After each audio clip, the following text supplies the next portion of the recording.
How you doing? I'm doing well. Been a good Yeah. day for you? It's been a busy day for me already. Yeah. Yeah, so many things happening, I'm sure. And it's a great honor actually to have you to share during this time. And I'm sure there's so many other people pulling your attention and wanting you to come and share in their spaces. And so for Uh, me, it's genuinely, you're someone that is an inspiration for me, and I'm honored that you've taken the time to be with us to share something of value. So thank you so much for your time, honestly. Thank you. A pleasure to be So here. before we get started, I want to give you guys a little background on Gaura Vani. If you've never heard of him before, I don't know where you've been, hiding under a rock probably, because he's really a You've been driving lucky. force in the you're a driving force in the Bhakti movement, in sharing mantra and beautiful spiritual music across the world. I just read a little bit about your background, and I didn't know that you were born in Los Angeles, and then from that Los Angeles, you went to live in India at the age of 6. Now that's a big transformation to kind of go from living, I don't know, was it a big transformation for you going from the US to India at the age of 6? Well, to be totally honest, I was living in the temple and in Gurukulas, traditional Vedic style schools in America.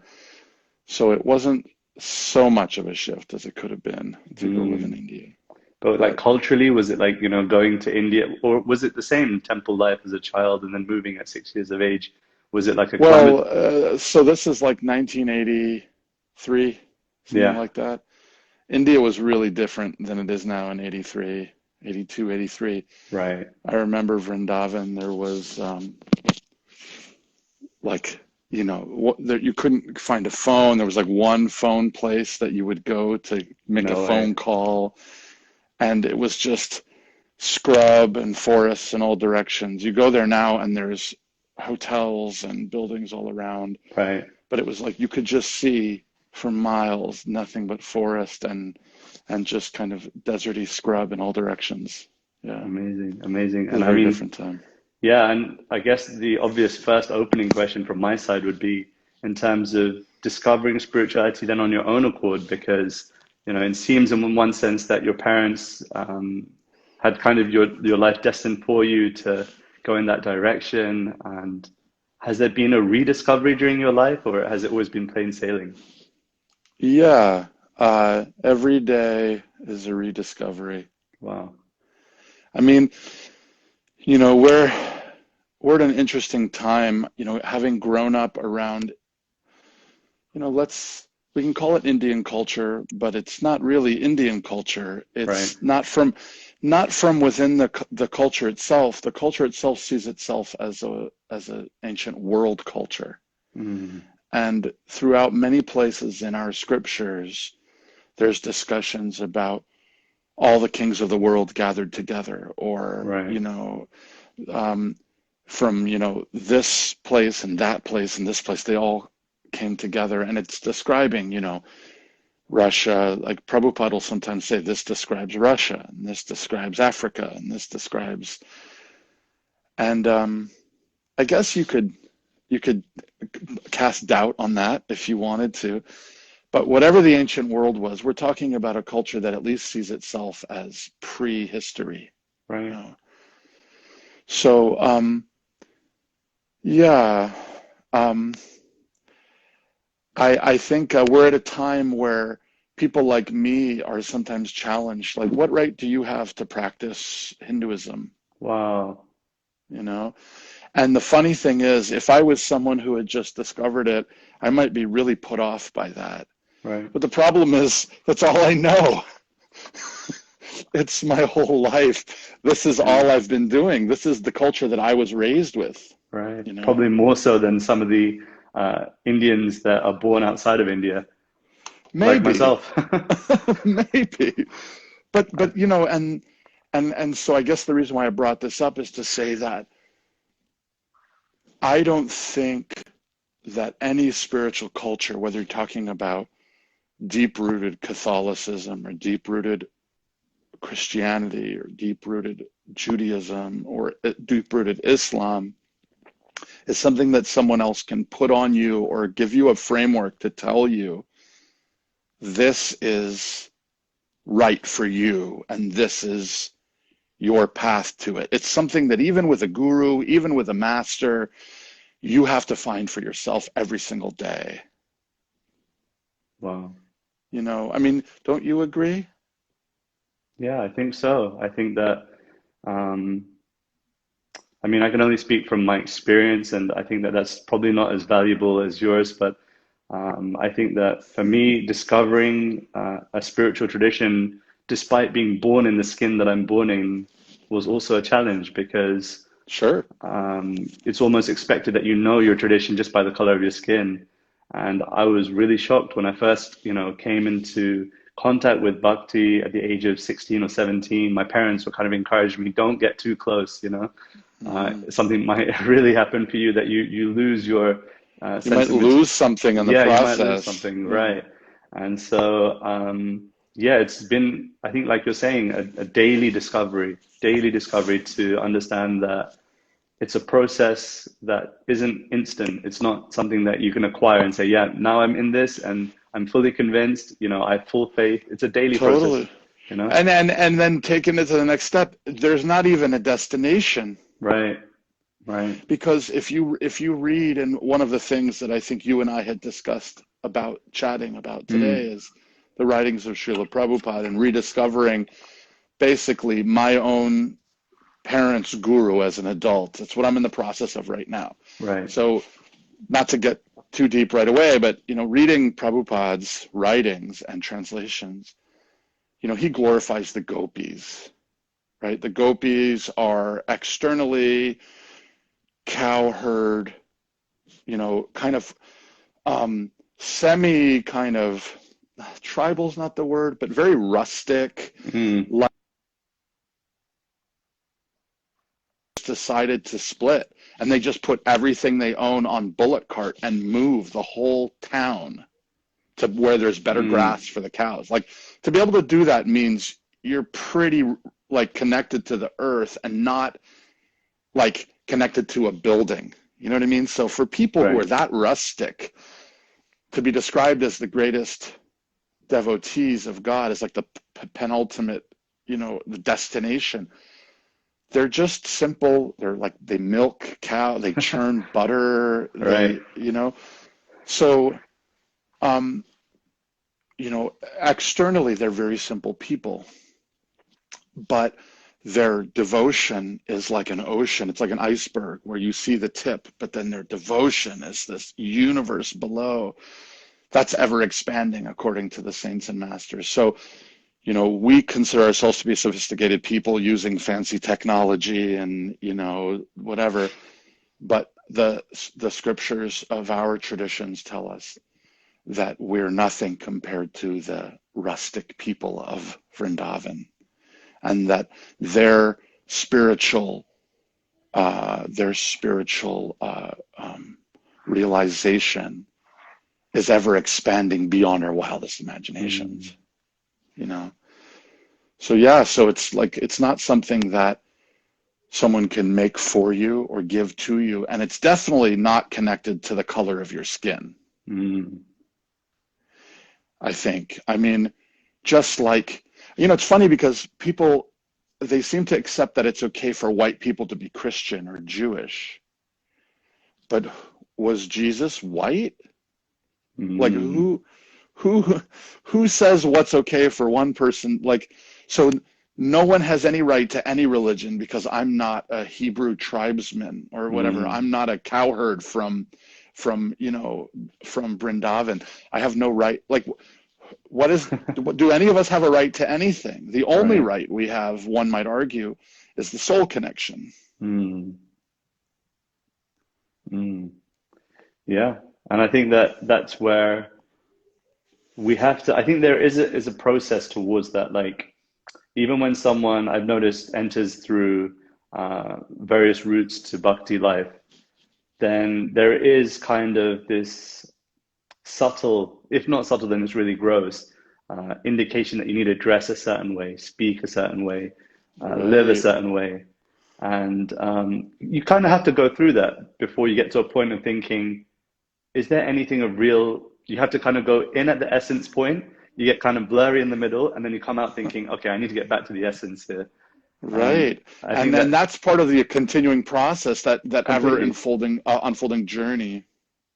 Mm, There are cultural things that attract us, like I true. like music. I like the way the Krishna devotees like their food. I like the style of worship or whatever thing. It's true. There are externals, but those externals are Yeah. really only an entrance point, you know. Mm. Yeah, and Um, I think it's natural. Like, for example, my wife and I were talking about this, that there's so many of the people that we're trying to help in their spiritual journeys, and we're noticing that they're getting attracted by the cultural items, like you're mentioning, and it's totally natural. But it's I think there comes a point where I think if you're really dedicated to the practice or really dedicated to finding the depth of the practice, then those things become superfluous. They become extra. yeah, Um, right. We have this long discuss, not long, ongoing discussion in my family. right, Are clothes devotional? Because people are right, like, put on devotional clothes if you're going to the festival. right, It's right, like, right. oh, this scarf is devotional because it has an Indian print on it, right? So it's devotional. Is that what makes it devotional? You know, Right, right. but of course, not at all. And that devotion, Mm, devotion is something that is expressed through what we do, but it's not mm. inherently owned by a physical object or a style or Yeah, or a country. yeah, yeah, yeah, yeah. You know, I Yeah, also it's I even there also in, have grown up. Sorry, go ahead. no, no, no, I was just gonna say it's even there in the yoga circles, Like I was speaking to Right. Adam Huslow, very well-known yoga teacher in London, and he was saying that, you have to go through the phase of having the man bun, of wearing the vest, looking a certain way, then you're only taken seriously. And I guess there is truth to that. But at the same time, yeah, go on, you were gonna say a story, something that came to No, mind. I just was gonna say that I've witnessed.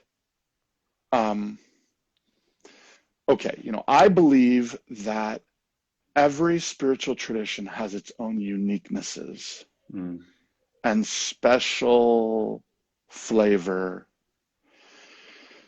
And I think that in the spiritual reality, there's an unlimited amount of options of ways to connect with God, like beyond the limits of what we see or experience.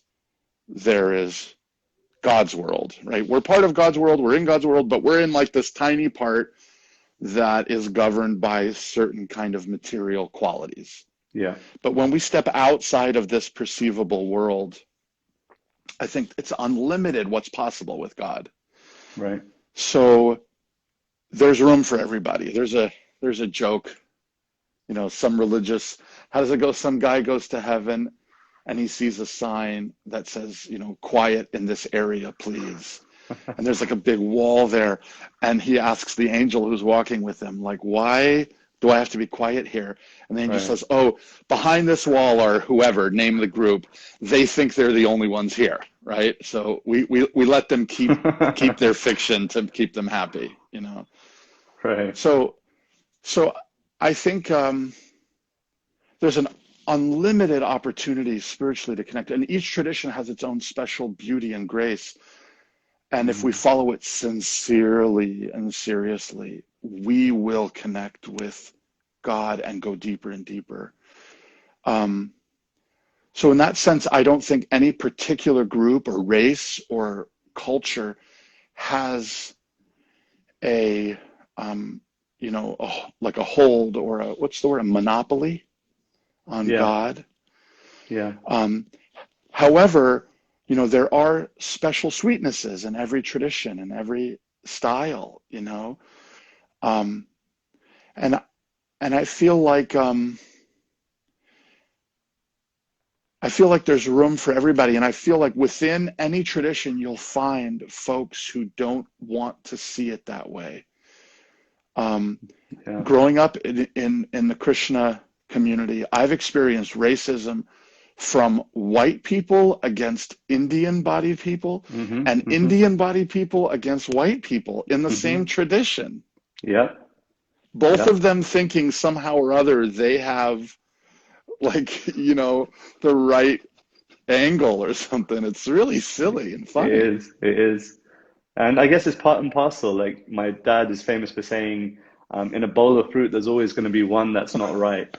You know, there's always going to be one fruit that's not ripe. And so, and Right. he also uses the analogy that on the hand, we have five fingers, none of them are the same shape or the same size. And we Right. have to That's a accept great, that in a yeah. movement, how are you going to see everyone conform to the same level of maturity, even though we're all aiming for that? And it's You completely know, you natural. know, uh, so Radhanath Swami, Mm, who is, I'm so lucky to be able to call myself a disciple of Radhanath Swami. Radhanath Swami uses the similar analogy of a garland of flowers, and that, mm, the diversity creates the beauty. It's not only the sameness, but the diversity that you find. Oh, look at this color compared to this color, right. then all the petals together, the flowers together.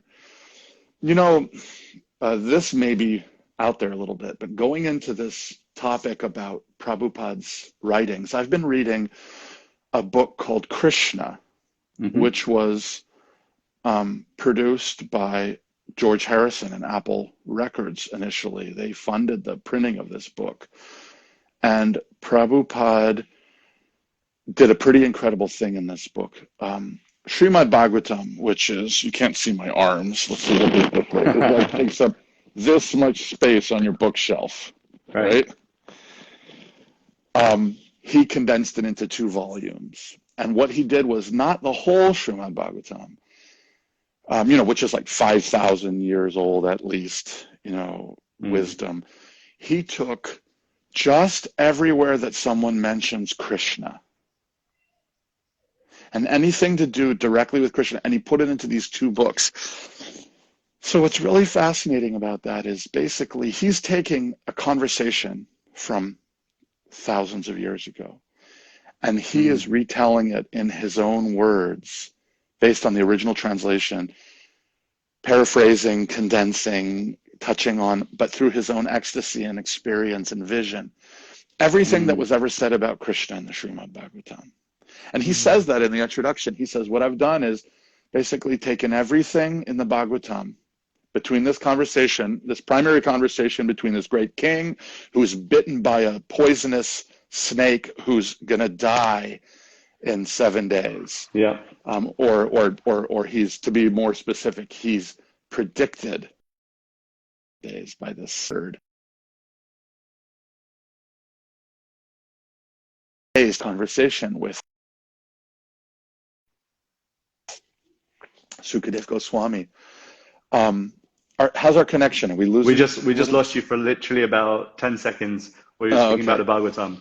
Well, that part wasn't important. So anyway, so so this conversation between this king who's about to die and this great sage, he asks him, "Tell me everything about Krishna. I have 7 days and I don't want to sleep."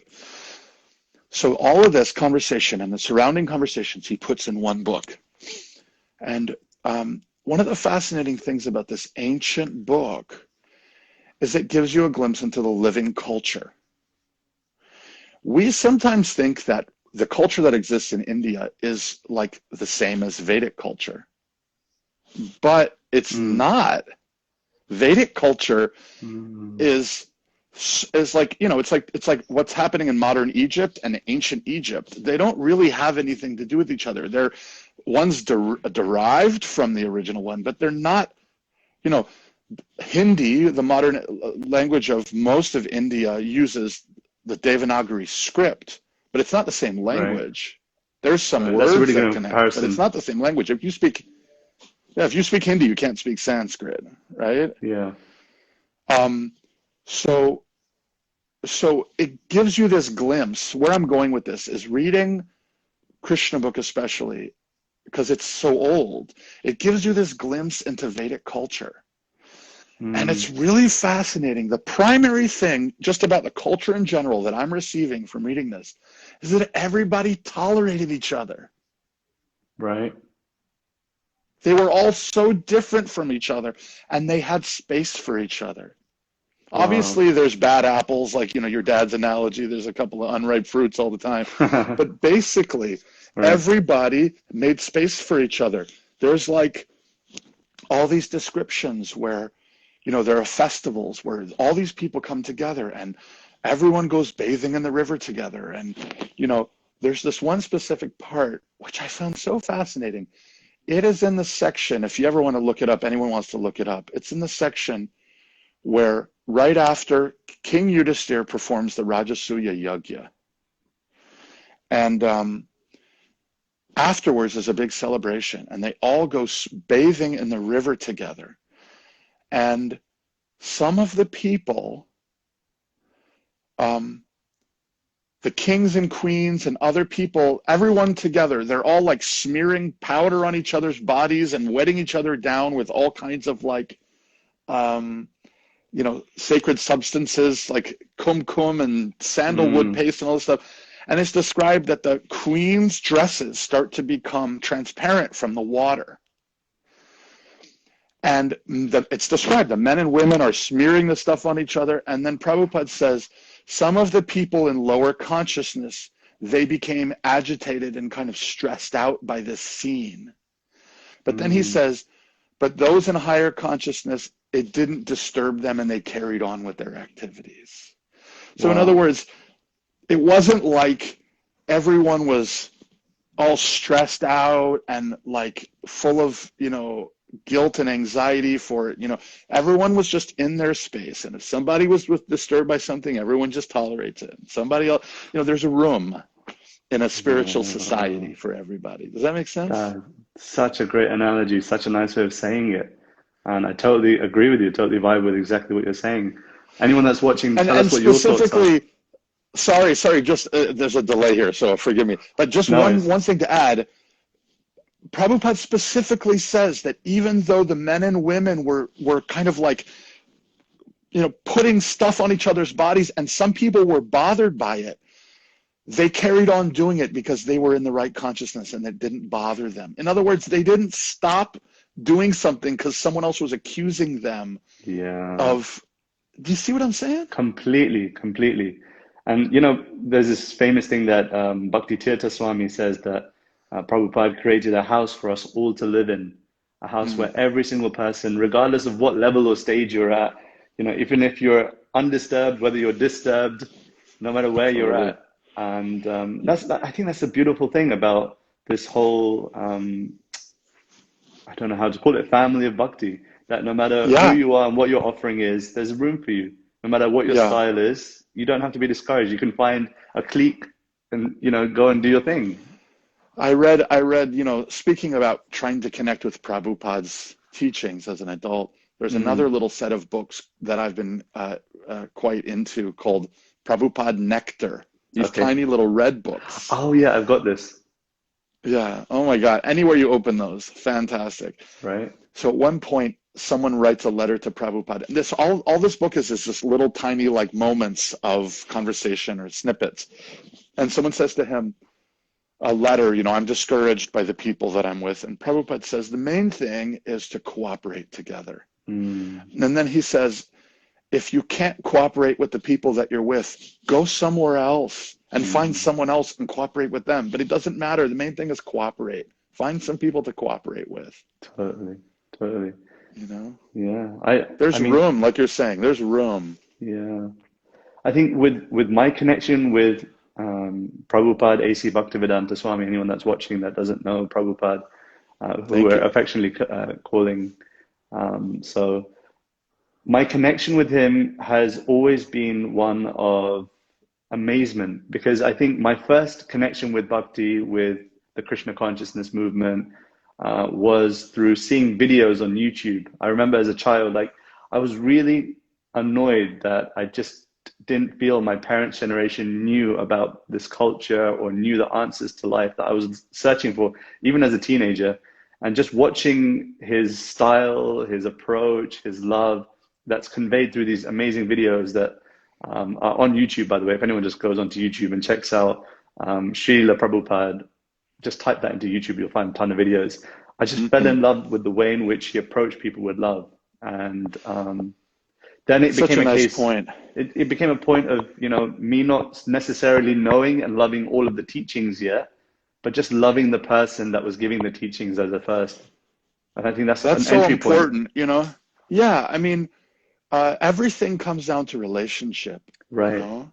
Totally. I'm doing this weekly study of a songbook by Bhaktivinoda Thakur, who's a Wow. predecessor 2, 3 generations back from Srila Prabhupada, as you know. And there's a songbook that he has called Kalyana Kalpataru, and it's basically uh, the analogy is that he is trying to transplant a tree from the spiritual world into this material world. And this tree, once this tree can take root, it can just profusely distribute the fruits from the spiritual world here into this material world. It's quite a fascinating ride. And he, you know, it's just the amount of love that comes through and the amount of honesty that comes through in his, the songs are autobiographical. He's talking about his struggles. Wow. Um, and, one of the things he says at the beginning, which I found very fascinating, there's the culture around a spiritual culture, and then there's the essential spiritual culture, which is what you were talking about earlier. Yeah. He says, and this is something a lot of us who consider ourselves bhaktas may not know. He says, whoever is your guru, right? Your official diksha guru who you have been invited into the tradition from is glorious and wonderful and should be respected as good as God.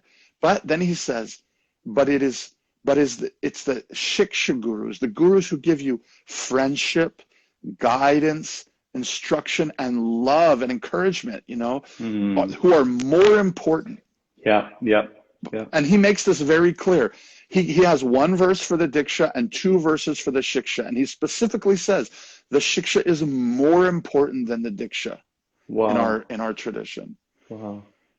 So the love, the friendship, the encouragement is more vital for our spiritual lives than necessarily the official, institution. Yeah. Yeah. I mean, that's a question that I get asked a lot.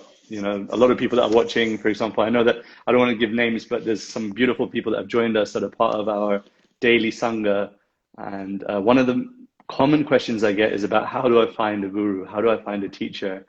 And Mm, a lot of the time, the answer is surrounding. First, try to see the lessons that are already around you. See the siksha, see the instructions that are there, even in the simple things like, I was talking about how with my parents who I live with, and I'm really glad to do so. Even though I'm married, I've made sure that my parents, we want to live in this beautiful atmosphere like this. And beautiful.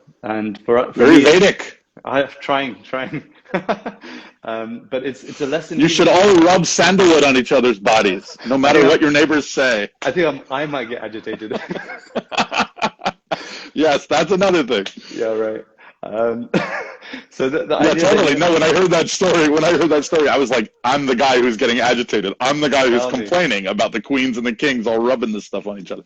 Tell me Sorry. about it. Tell me about it. Yeah. But yeah, it's a case that even like at home, seeing the moments of like Baba Ramdas, he has this famous thing where he says that if you think you're self-realized or you think you're elevated, then just spend moments with your family, and then very quickly you'll Yeah, come to right. the conclusion that you've got quite a while to go. But there's lessons even at home.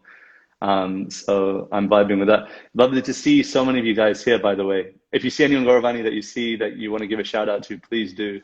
I'm I'm Govindji, seeing I'm seeing some friends. oh Yeah, yeah. got a few people dropping in here. Clayton Santosh, Campbell, love to see what's you. up? Kirsty.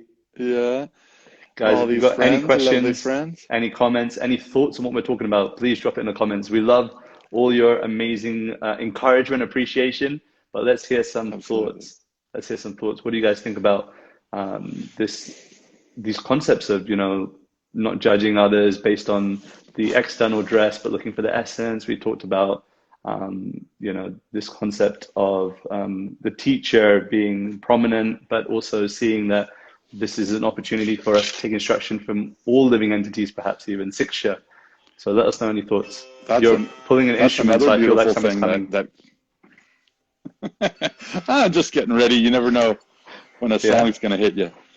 go for it. Yeah, that's another. You know, I was speaking to my dad, and for those who don't know, so my parents are disciples of Prabhupada. Mm. I never met Srila Prabhupada, the founder of the Krishna movement in the West. So it's an ancient culture in India that he brought to America. Mm. He's left this world, in the physical form. My guru is one of his disciples. So it's like we have a connection, but it's not a connection that I'm aware of, right? Mm. So I asked my dad once, like, I wonder if Prabhupada is happy with me. I'm Wow. wondering, like, is he proud of me? Is he like, is he giving me his blessings from that divine realm wherever he is now?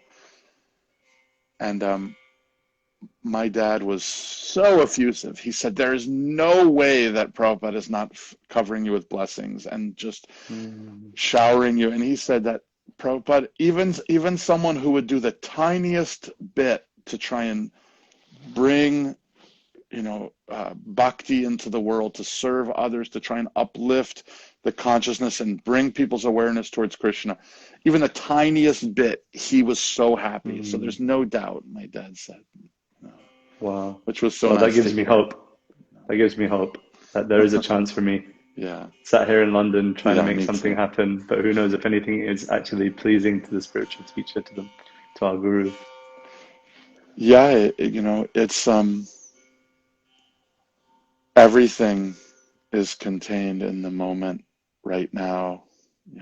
Everything we have to offer Krishna is being offered in this moment. There's no, that's another Bhaktivinoda Thakur saying. He says, you know, um, the the uh, the the past is see, I can't remember, like the past is dead, the future sleeps, or something like that. Like there's nothing but what you have right now to offer. There's a Mm. beautiful poem. I'm not remembering it.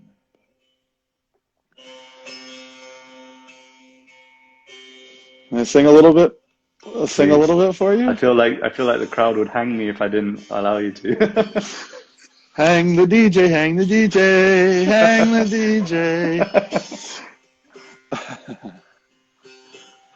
So this is a funny thing. This is some folks may be more familiar with this. This is played by a lot of people, including Mirabai and a lot of people in certain circles, but not so Mm. much Tukaram, not so much in our community. But when you're by yourself, it's a really nice instrument. And since we're in quarantine, I'm by myself a lot, so I've been playing this thing a lot. Wow. Because you can keep a little rhythm. Let me get One these are one my man little band. one-man band. These are my little Rajasthani kartals. These things are fun too. Um, some people think I'm playing these things just to be weird. GSA And Fanova is those asking, what an instrument, what is it called? this is called an ektar, which is a funny thing because ek means One. one, and it has two strings. Total. So figure that out. Anyway, ektar. You just play one of them. So can you hear this? Is this okay?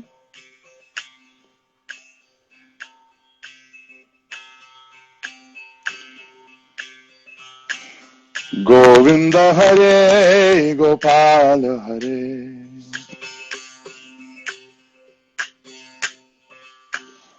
Govinda Hare Gopala Hare Govinda Hare Gopala Hare Govinda Hare Gopala Hare Gaura He Ji, Prabhu Dina Dayan. maybe take the earphones out because it's the voice is crackling a little bit in the. Is it possible to The disconnect your headphones? no, the problem is they're let me try this. I can do it like this.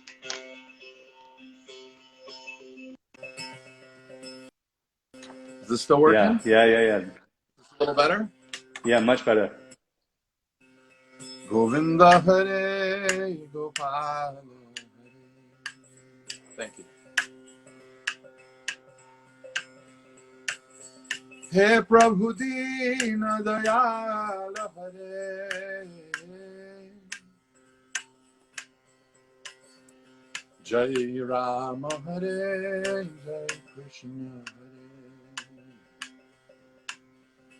Jai Rama Hare, Jai Krishna Hare.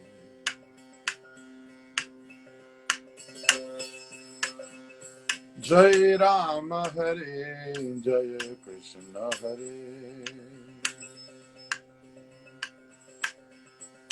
Oh hey Prabhu Dina Dayala Hare.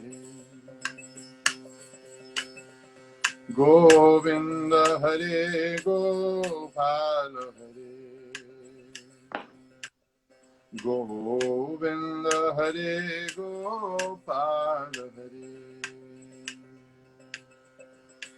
O Jai Prabhu Dina Dayala Hare. Jai Rama Hare, Jai Krishna Hare. Jai Rama Hare, Jai Krishna Hare. Jai Rama Hare, Jai Krishna Hare.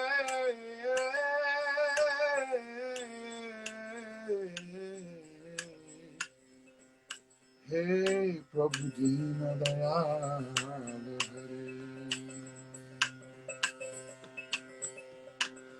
Govinda Hare Gopala Hare.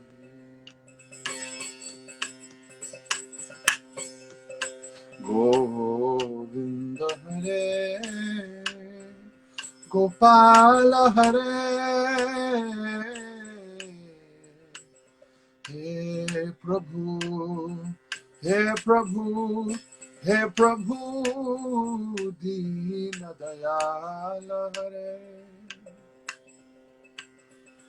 Hey Prabhu, Dina Dayala Hare.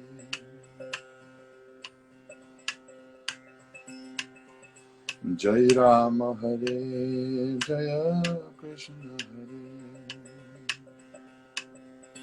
Jai Rama Hare, Jai Krishna Hare. Jai Rama Hare, Jai Krishna Hare. Rama Hare, Jai Rama Hare, Jai Krishna Hare. Jai Rama Hare, Jai Rama Hare, Jai Krishna Hare. Rama Hare, Jai Rama Hare, Jai Krishna Hare.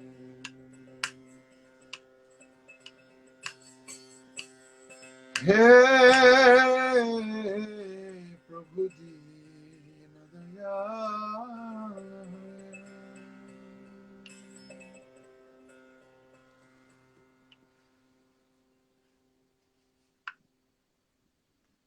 Yeah. Wow. Libo.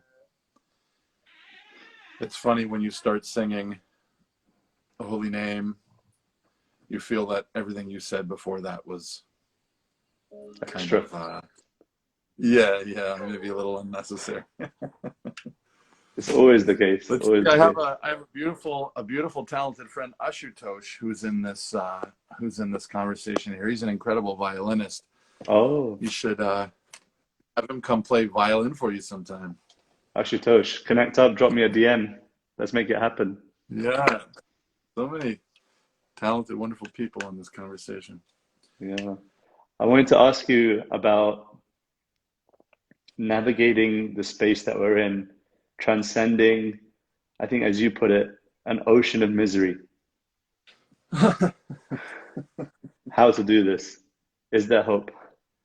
Any tips? Any thoughts on how we can transcend this?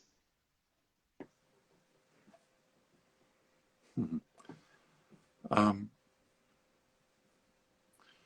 well, the first thing is we have to recognize that we're drowning, because if you Mm, think everything's okay, you're um,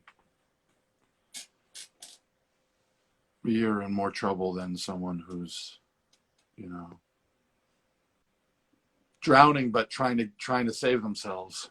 You know, um, it's funny because Buddhism is quite popular these days, but not not necessarily because people are familiar with the teachings. Mm, Like it's mm, kind of like hip to be Buddhist or something. It's like a right? hipster thing. Totally. Like, but for example, if I told someone that one of the most important things in bhakti is to recognize that the material world is full of suffering, they might say, "Man, why are you so negative?" Right? You know. But that's the first truth of Buddhism. The first great truth of Buddhism is that everything is suffering. So let's recognize that first of all, of course, Buddhism comes from the Vedic culture, right? So Buddhism is contained within this greater teaching, of the Vedas, and Buddha came to realign us, and he's part of the process of helping us realign with the essence of the Vedas. From Mm, Buddha, then comes Shankara, then from Shankara comes Madhva, from Madhva comes Sri Chaitanya, all bringing us back into alignment with what it really means to be living according to the Vedic culture. mm, So yeah, this world is suffering. How is it suffering? For example, someone who's in prison who is getting 3 meals a day and has a warm bed may say, I don't know, prison's kind of good.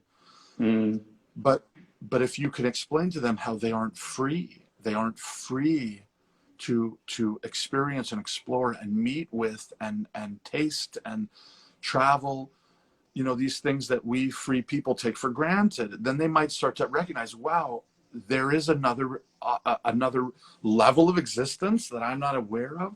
So that's the first thing I think we have to all recognize, that even though we may be financially secure, we may be healthy, we may be happy, we may be in a good relationship, we may have a good career. Um, the first thing to recognize is, in the spiritual existence, these things are not temporary. yeah. You know, a friend of mine was saying he saw a picture of my son, and he said how my son has such great hair. You know, well, you have great hair, and then you start losing your great hair, and then you go bald. Like, that is not spiritual. That is temporary, right? Life is not spiritual. Existence is not temporary, and happiness Mm, is not, in the spiritual realm, happiness is not the absence of suffering. Happiness is true joy coming from the spirit.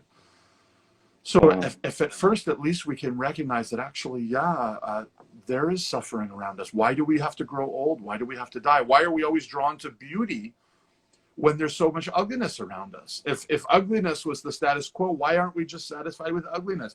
Why aren't we satisfied with death? Everyone we know, everything and everyone we know is going to die. Why should we be unhappy about that? Let's just accept we're all going to die and that's it. Why are we drawn to life? Why do we run away from death? Something threatens to kill us. We do everything in our power to push away. Why? You know. So that's the first thing. It has No, our that you're trying. connection. Has our connection lost quality? Has our No, connection it's gotten even really? better now. It's way Okay. better now. Um, I think it's something to do with singing. When you chant, we're everything just comes reconnected. together, Like reconnected. So yeah, so um, this coronavirus, a lot of great things happen in times of difficulty. The movement of the counterculture of the 60s, which pushed a major change culturally around the world, was in some ways fueled by war, by the Hmm. Vietnam War, and people being dissatisfied with the kind of status quo of governance, and people's lives were at risk. And in the same way, I'm hoping that for my children, I have a 15-year-old, 13-year-old, and an 11-year-old. My hope is Hmm. that for them, they're able to look at this time and redefine what's important, because death is, no child should have to face wearing a mask to go outside. I mean, how horrible Right. is that? These kids are going Right. to have this memory of seeing their parents with masks. Don't touch that. Wash your hands. You're going to die. Everyone's dying. These people, that's not, seems not natural. And it's not Mm. natural for the spirit, but it is natural for the body. And that, I hope my children are able to see this time and that it transforms them in some way toward the spirit, I Mm. think these are all great opportunities. When we're really challenged, we can recognize what's valuable to us. Completely. It Yeah, highlights the temporary nature of the world so nicely. yeah, And I think that even if you're not a spiritualist, you can see it that, wow, this world is a place that isn't fit for material enjoyment. You can't yeah, fully yeah, enjoy in this place. So at this point, what you're talking about, first recognize that we're drowning, and yeah, the position of uh, how sensitive and how delicate that human life is. And yeah. what do you What's do that? with your time? What are you doing with it? That Kamala Dala Jala Jivana Talamala. You know that it's Mm. that life is as fragile and temporary as a drop of water that managed to be caught in the cup of a lotus leaf. And all it takes is a little shift of the wind and everything is gone, you know? So one can Mm. be very depressed by thinking about this. This Yeah. is a, you're not supposed to bring up politics, money, or death or something in like good company or something like that, Yeah. right? These are the things you're not Yeah. supposed to discuss. Um, you know, but the bhaktas, we like talking about death Mm. because it's the elephant in the room, you Mm. know. And when we're free from the fear of death, there's so much more space for the love of life, you know. I can't say that I'm 100% free from the fear of death. It's not like I'm saying that if death was to come, like I was attacked by a pack of street dogs a couple of years ago in India, Wow. surrounded, and it was such a strange situation. I was trying to chant. I had my hands in my mala bag, and I was trying to chant, and I was trying to pray, but I was having to fight them. They didn't bite me, but they kept coming to bite me, and they were in a circle around me, and I would swing for one, and the one behind me would come at me, and like it was my last day in India. It was a completely strange and surreal thing. So It was so, traumatic. yeah, so traumatic. But I was very afraid, and I was more afraid that I was going to get bit and then end up in a hospital with some horrible disease, and I just was like, the whole thing Mm. was very frightening. Um, so I'm not free from the fear of death, but when I think about death now, I'm able to at least have peace with death, to know that it will come, and there's nothing I can do to stop it. And even depending on how literally you read the scriptures, you can't even really delay it. Like, it's gonna come when it's gonna come. Mm. There's that famous story about the man on the road to Agra. You know that story? Yeah. But please Tell share us that. it. Tell us that story, No, I Radhika. want to hear it from you. You speak way more poetically than I do. Oh, come on. I'm hanging on to your words. I'm just thinking about this point that Yudhishthir Maharaj talks about, that, we see it all around us. Like, even I'm looking outside and there's this, I'm not going to show you, but there's a bee that's like hitting the window and it looks like it's on the floor about to lose its life, etc. And I'm just Right. thinking, as you were speaking, I was looking like from time to time just to see what it's doing. I'm just thinking, yeah, this entity is going to die, but do I believe that it's also coming for me? I don't. I'm totally convinced I'm going to live forever. Yeah. Maybe Yeah. because I'm still a little younger. Yeah. You're. Well, I'm 43. How old are you now? I'm 29. Yeah. Yeah.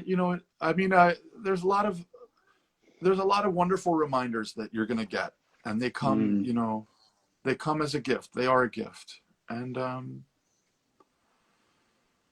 the story of the man from there's a wealthy household, yeah. and they tell one of their workers to go get vegetables from the market, and he goes to the market and he sees death, And death is looking at him across the market, and he freaks out, and he runs home, and he tells the master of the house, you have to help me. Death came for me in the marketplace, and he was looking at me, and I know he wants to kill me, and I don't want to die.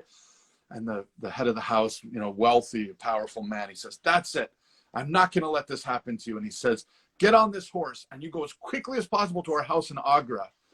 And then he goes to the market himself, and he goes and finds Death in the marketplace. And he goes right up to Death, and he says, how dare you come for one of my servants? You have no right. And Death says, no, there's some confusion. I wasn't coming for him. I was just very surprised to see him here. And the man says, what do you mean? And he says, well, you see, I have an appointment with him this afternoon in Agra. And I was thinking, if I have an appointment with him in Agra, how is he here in the market?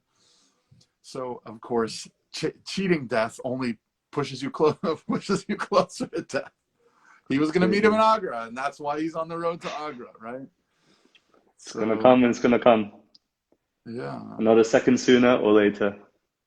Right. So then we can at least approach fearlessness. We may not be able to realize it until we're actually spiritually elevated or truly advanced. But we can at least approach death with a sense of gratitude, of realism, of honesty, I think that's what it is. It's very possible to being real. No, I'm just saying it's being real with that. It's rather than immaturely saying, yeah, we're going to die. The essence is that you're the soul. But what are you doing every day to bring yourself to that conclusion? I think that, we know it's coming. It's like an exam. It's coming. If you knew an exam was coming, you'd study for it, right? You'd spend some time at least preparing for it, at least thinking about it, at least even just looking over the book. But there's no book on death, right? And in modern context, people say, no, there's no common book on, and here it is, what Gaura Vani is sharing here is at least look at it with maturity, with honesty, not in a morose way. It's all perspective. Yeah, because, there's a very interesting book that I've been reading, and it's a very dense book, so it's taken me some time. I have to go back to it, actually. It's called The Design of Design. Okay. And it's about the concepts behind design. And there's a section where it's written by this guy, one of the most famous computer architects. And there's this part where he talks about limitations are actually your friend in design. So when you understand your limitations is when you can actually begin to design. Wow. He gives the example, if you have a house, and the client says to you, well, I don't know, just something nice, build whatever you want. It's like, well, where do I start? But if the client says to you, I want you to build whatever you want, but it has to be in this plot of land which is hanging over a cliff. Now all of a sudden you have something to work with. Oh, okay. So somehow or other it has to be able to exist in this space.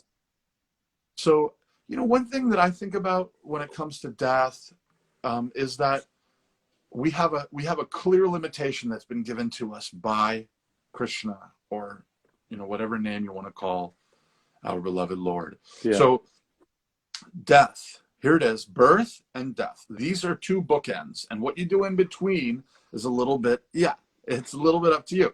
So wow, okay, there's some limitations to the structure now.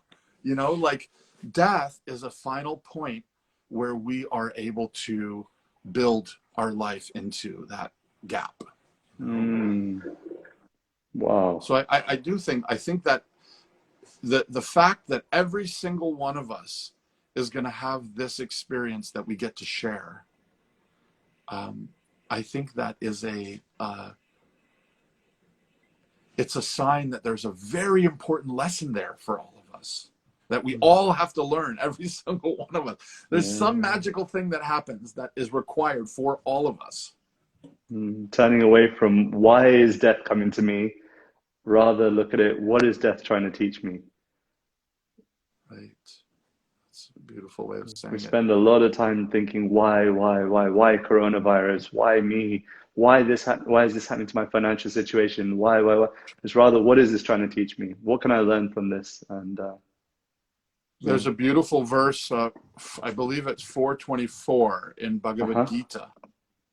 And in uh, Prabhupada's translation of Bhagavad Gita called As It Is, in the purport, he collects different writings from different teachers and kind of, consolidates it all into one spot. And Prabhupada's, in that purport, he says, everything is spirit. There's nothing but spiritual consciousness.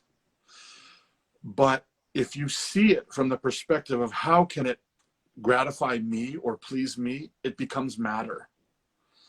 But if you want to remove the veil, all you have to do is say, how can I offer this situation that I'm in?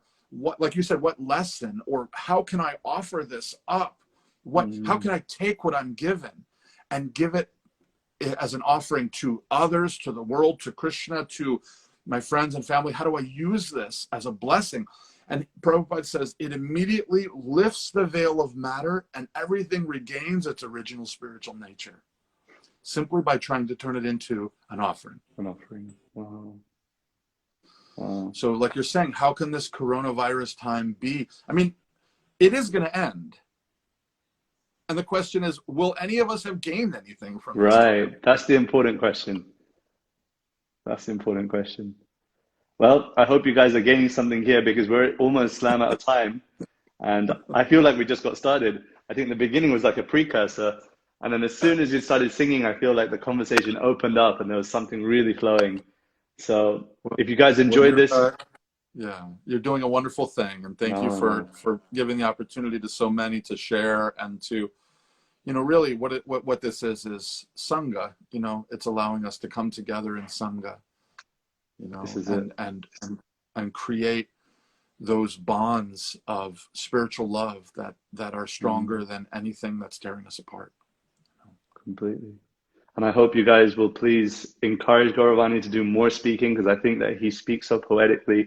And I don't think my introduction did him any justice. I feel there's so much that can be said. He's, for me, a personal inspiration growing up in a spiritual movement where there's so many wonderful offerings, but I gravitate to music and mantra and the Vedic knowledge that is shared in a contemporary and relatable way. And I feel like among all of the people that are doing that, I feel that Gaura Vani is probably someone who's right at the top of my list. And this is an honor. And for me, I'm fanboying. I'm totally fanboying at the moment, feeling like, my God, how is this happening? But I want to encourage you all, whoever is listening and hasn't heard of Gaura Vani, please check him out. Check out his Patreon site. I was just going to say, so my new project is my Patreon site. And what I'm doing is I'm trying to put everything that I do creatively first out to patrons on Patreon. Wow. So all original music. What's the Patreon site? I'll type it in. Yeah, I just stuck it in there. Do it again. It's patreon.com/Gaura Vani. Fantastic. Yeah. I'm putting it in here, guys, and it's further up above. It's a practical way to stay directly connected with my creativity and, and become part of my, like, the whole creative process. I'm sharing lots of stuff with my family. My kids are also wonderful musicians and they sing and are super funny. And so it's just a great opportunity. Yeah. I'm so excited to check it out myself. Also, Gaura Vani is sharing with us. We have a day retreat that's planned this Sunday. You guys have probably seen it. It's got that play on words, namaste at home. Please do check that out. We're going to hear mantra wisdom with Gaura Vani on that Sunday. Check it out. It's www.bit.ly/nama-stay. And please do check it out. It's going to be amazing for sure. We've already sold close to 100 tickets. And all the money is going towards Age UK, helping the vulnerable elderly. So it's a really wonderful cause. So please do join us. With 10 seconds left to spare, Gaura Vani, anything to say?